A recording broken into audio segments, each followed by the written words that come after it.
Vortex Oblivion is the much anticipated full-length album from Desekryptor. This is a Fort Wayne, Indiana-based death metal band who I would consider an atmospheric death metal band. They present sort of a cavernous, expansive at once sort of atmosphere, which is certainly related to incantation and spirit, but probably more related to the late 2000s or early 2010s style of atmospheric death metal as it evolved beyond what people would call cavern core. I think this will appeal most to people who enjoy that style. And their take is a little bit more bestial around the edges. The easiest comparison to make is, well, for me, it was Funebrarum when they started, and then Phrenolith was another band in that style, and Phrenolith maybe has a little bit more guttural vocals on their first record. You really feel like a similar kinship between those two bands, where this group maybe went a little bit more bestial with it, a little bit more rabid with the pacing and the meter and all that. But overall, this debut really reflects where they came from in that sense, and how they've synced up that style and developed it over the years. So maybe not a huge surprise here, but also not a huge evolution beyond 2017 or so, where we got their first demo. And I think that's both a good thing and I don't know, there's a couple conflicting factors here with this record, but we'll get into a clip here and just show that this is like a great aggressive death metal record.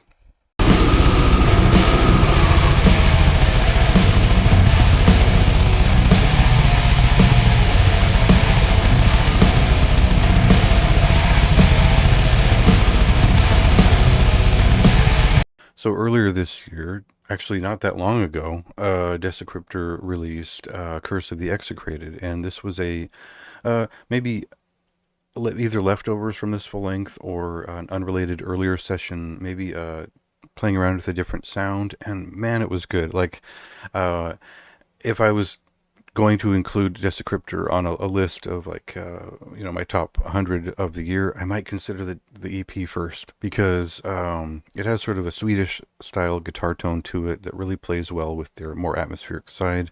It's got unique guitar work compared to this album.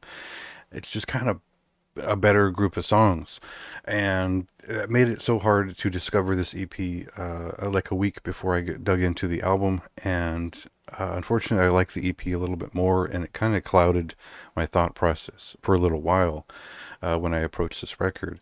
So really, the thing is that this record starts out so strong. I'm getting, there's notes of like Morbid Angel to the opener. There's like crypts like Atmosphere and some of these slower pieces that follow. And then there's just this one piece right at the start of the album that just doesn't pull through. And it sort of marks the record as not quite ready and not quite up to the bar of Curse of the Execrated. And I know I shouldn't, and I typically don't compare those things, but I was still on a high from the EP, and this record just seemed like it was trying to sound more like the Desekryptor people were expecting. Maybe something that was a little bit more creative, and I do think there's a bit of a Portal influence to everything they do, and I think that works out overall on this record. And it does still lean into that sort of Phrenolith-esque sound, even though I think Phrenolith have kind of moved on from the more atmospheric, cavernous feeling in some ways.